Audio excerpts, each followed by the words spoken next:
جب مجھے پتہ چلا کہ محمل کے بستر اور خالی زمین پر سونے والوں کے خواب ایک جیسے اور قبر بھی ایک جیسی ہوتی ہے تو مجھے اللہ کے انصاف پر یقین آ گیا۔ اپنے حصے کا کام کیے بغیر دعا پر بھروسہ کرنا حماقت ہے، اور اپنی محنت پر بھروسہ کر کے دعا سے گریز کرنا تکبر ہے۔ اس سے تو خاموشی بہتر ہے۔ کسی کو دل کی بات کہہ کر پھر اس سے یہ کہا جائے، کسی سے نہ کہنا۔ کامیابی چاہتے ہو تو موقع دینے والے کو کبھی دھوکہ اور دھوکہ دینے والے کو کبھی موقع نہ دو۔ اللہ سے کبھی مانگنے لگو تو اوقات دیکھ کر نہیں، بلکہ اس کی شان دیکھ کر مانگنا۔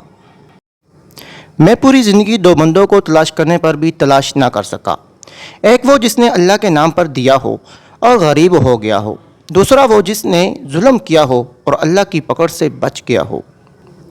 جب آپ مجھ میں کوئی عیب دیکھو تو مجھ سے ہی کہو، کسی اور سے نہیں، کیونکہ اس عیب کو مجھے ہی بدلنا ہے، کسی اور کو نہیں۔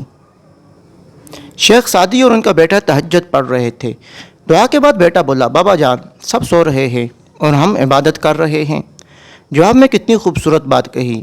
اگر دوسروں کے عیبوں پر نظر رکھنی تھی تو بہتر تھا کہ تو بھی سویا رہتا۔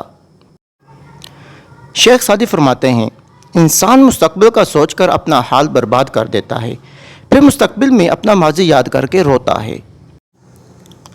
میرے پاس وقت نہیں ان لوگوں سے نفرت کرنے کا جو مجھ سے نفرت کرتے ہیں، کیونکہ میں مصروف رہتا ہوں ان لوگوں میں جو مجھ سے محبت کرتے ہیں۔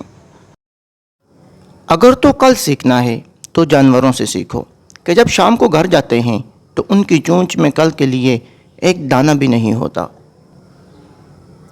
روئے زمین پر اکثریت میں ایسے لوگ ہیں جو دکھ، تکلیف، اذیت، فریب اور دھوکہ تو انسانوں کو دیتے ہیں اور معافی اللہ تعالیٰ سے مانگتے ہیں۔